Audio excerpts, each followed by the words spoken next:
в самом начале становления моей карьеры, когда я еще работала в комитете по делам молодежи. Тогда я тоже начинала свой путь от ведущего специалиста Грозненского городского отдела. И после по ступеньке главный специалист отдела внешних связей. Я очень любила этот отдел, потому что у нас было разное взаимодействие со всеми комитетами по делам молодежи различных регионов и столицы. Ну и очень много туда что входило. И вот это знакомство, вот это общение, обмен опытом, это все помогало. И даже тут мне помогало мое культурное образование, ну, в смысле, мое специальное образование по культуре и журналистика. То есть эти два образования, они всегда шли, как говорится, бок о бок. Но это была моя сфера, и мне было уже это не ново, потому что в комитете я именно занималась развитием различных проектов, как «Молодые звезды». Это тогда был самый такой нашумевший проект «Молодые звезды-1» и «Молодые звезды-2». Ну, все это было очень интересно, и вот я так погрузилась, именно работая там, в культурную среду. Государственная филармония – это уже 4-е учреждение. Однажды мы выбрали путь Ахмат-Хаджи, потому что тогда мы все горели желанием огромным, чтобы республика процветала, чтобы у нас все было хорошо. Мы не хотели этой войны, мы не хотели этой нестабильности, мы были молодые, у нас было полно сил, и нам очень хотелось, чтобы все прекратилось тогда, все военные действия.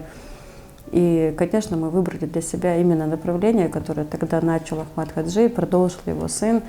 И я очень рада, что я стала частью этой истории, что я смогла хоть что-то вложить.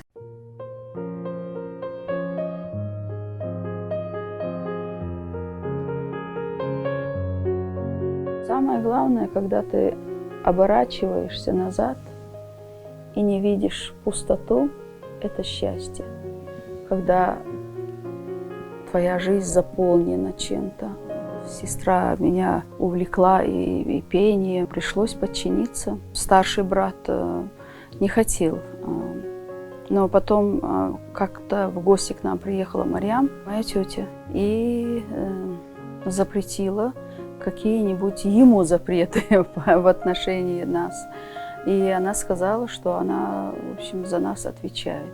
Слава, когда пришла прям с первого концерта, с первых телевизионных передач, с первой записи на радио, пришла слава. Это были джиберлоевские частушки, макажойские частушки с таким коллективом на сцене, когда нужно выставить 100 человек, 150 человек, и нужно выстроить программу. Конечно, верховенство берут твои эмоции. Все мои звания, они, мне кажется, были всегда для меня неожиданные. Я даже не знала, что мне будут вручать какое-то звание. Ни один раз. В 90-м году дали первое звание «Заслуженная артистка Чечено-Ингушетии». А в 2003 году мне вручили звание «Народная артистка Чеченской Республики». Тоже я не знала. В 2008 году мне вручили звание «Заслуженная артистка Российской Федерации». Но орден Кадырова – это, конечно, отдельная история. Я как раз готовилась на свой день рождения, 8 марта. Мне звонят домой и говорят, срочно нужно приехать в аэропорт.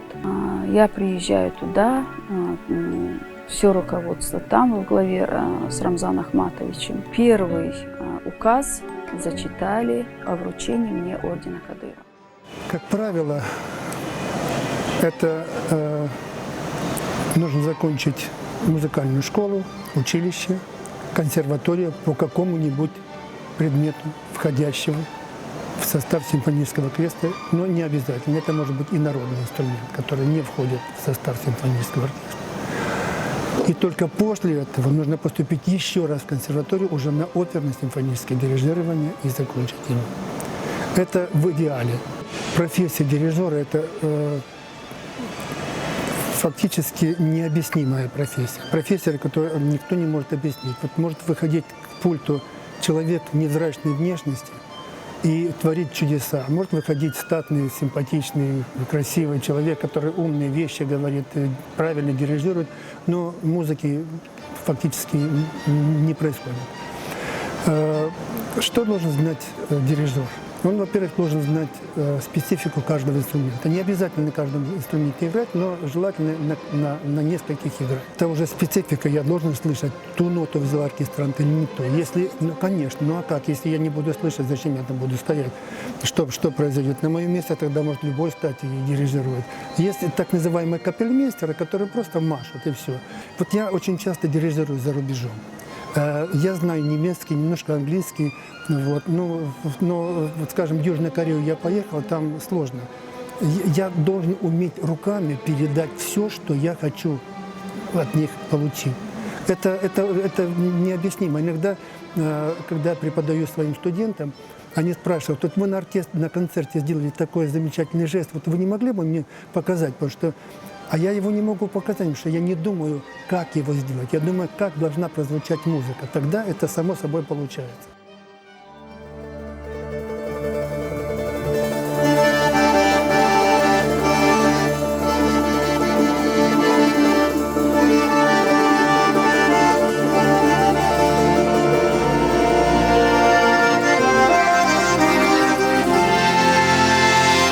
Оркестр у нас организован в 2007 году.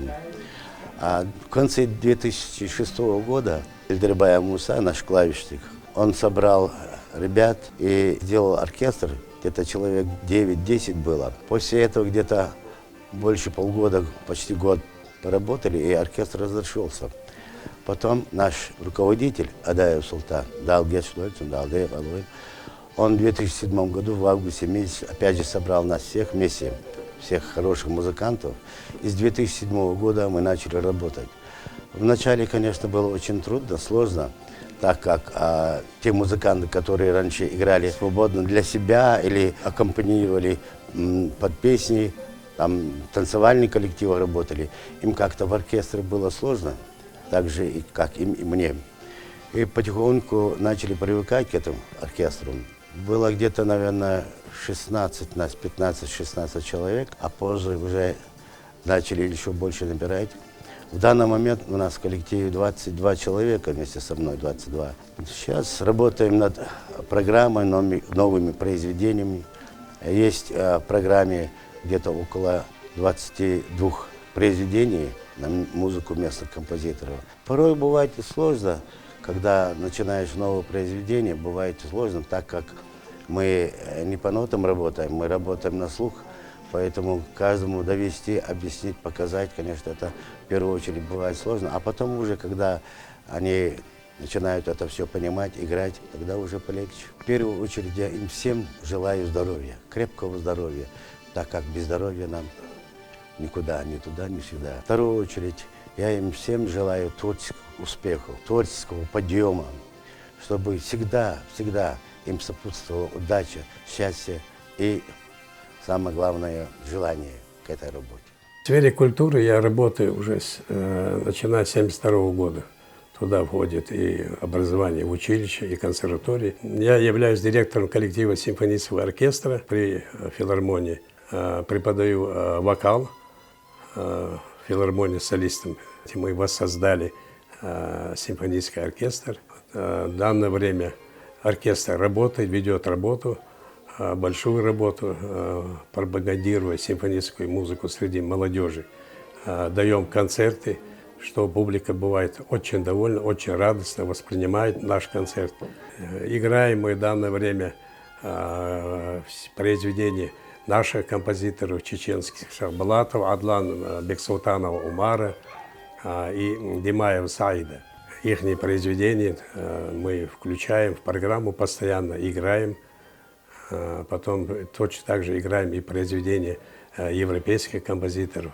В данное время у нас было много концертов. Вот этот февраль-март месяц мы играли для детей в Государственном музее, в библиотеке, что были очень довольны. Это по проекту Айшата Рамзановны. Ну и далее, по сегодняшний день мы работаем, трудимся. Я в то же время и преподаю вокал нашим солистам филармонии. Больших творческих успехов нашим музыкантам, всем работникам культуры. Больших, огромных творческих успехов.